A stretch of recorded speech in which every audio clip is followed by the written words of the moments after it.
A day in my life sa asawang permi mabilin sa balay charot. Bitaw ro makeover ta karon guys, then hashtag cleaning and then mag-change tag ka ng curtain sa tong window and then mag-change pud tag bedding sa tuang bed.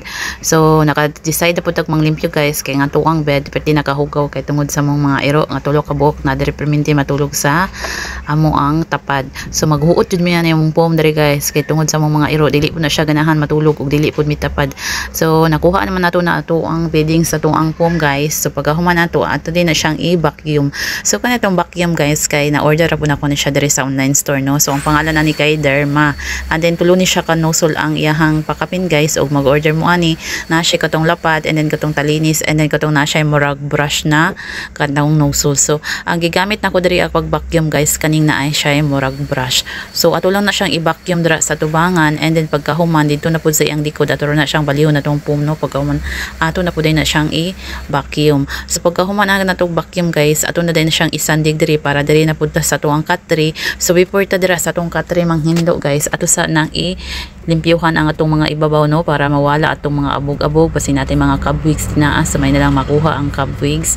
So pagkahuman na guys ato na din siyang silhigan and then pagkahuman ato na din siyang gi-vacuum. So ang akong gigamit diri vacuum permiro guys kaning na ay brush and then wala man ko na kontento kay sa kilid-kilid dili man siya makuha. So atong gigamit dira kaning talinis nga nozzle. So kaning nozzle nga taas nga talinis ang ato ang gigamit para maabot ang iyahang ilalom. So masuyop jud ang iyahang hugaw sa ilalom no.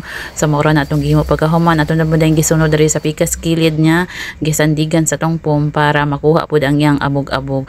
So pagkahuman na guys diri na pud dadapit sa tuang bintana. So mao ning diri nga side guys mao ni akong gihimo diri nga kanang mini sala.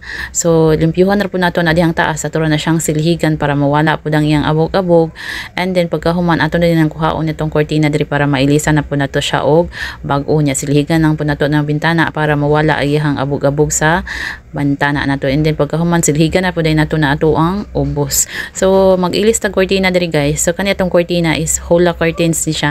So na-order ra pud nako na siya diri sa online store no. So duha na siya kabuk guys. Ang color ana kay mocha.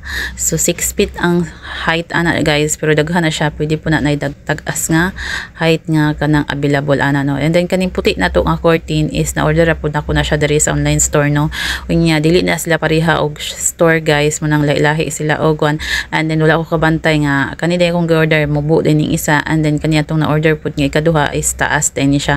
So wala na sila nagpantay guys. So come on bahala na siya diri guys kay dili mo na siya mga away. Charot. Bitaw guys tanawa na tong color guys. So si mocha og si white and then pagkahuman na tog hinlo dara guys diri na pud ta sa tuang vanity mirror. So kaniya mong vanity mirror diri guys Ginoo ko gagubot lang yung agi ani perminti guys pagkay basta maka naay mabutang may makuha so dili na jud siya mabalik no. And then tanawa na tong mga wire guys. So di ba so basi nakita mo dira og kanang vanity mirror so check nang ninyo guys natong showcase. So diri guys mo ni ako ang video kihan diri ako naga voice over kani akong biit guys na orderan ako na siya diri sa online store no. So medyo pricey lang jud siya nga kanang biit guys pero dili po siya kamahayan kay nindot kay siya og tingog niya bundle na siya guys na siya mic niya kompleto na siya no. So dirito na jud ka kantaan na inig maabot sa imuha. So diri po ko naga voice over sa kong biit guys o ganahan ko diri kayo usahay diri po ko sa kong cellphone mag voice over. So diri guys nag-ilis na ta og bedding sa mo ang bed. So puti akong gigamit diri guys unya kaning nag-ilis ta po ko og pillowcase sa tuang mga unlan and then kani po datong mga hantuk-hantuk ato na po na siyang ilisan og kanang pillow. So mo na tong outcome sa tong ang makeover diri sa tong room guys. So mo na siya tong mini sala nya vanity mirror na to diri sa kilid and then mo na ang window dira guys. So pagkahuman na guys nagigdaigda na ko diri kay gikapoy ko. So tanawa guys. So nadyo na bangko perminti amo ang kilid dira guys kay mo na ilahang sa kakanaugan dina kay dili na sila pwede og dili sila kasaka kay masiguro na sila pangmuhit sa imuha kay gusto magpasaka. So gibutangan na naman siya bangko para sila na imusaka kanaog. So di ba tulog na life na dayon sila guys. So lami ilang tulog ani guys kay bag-o na pod og bidding. So nya good luck ani guys sa mga lapuno na pod next time. So thank you for watching guys.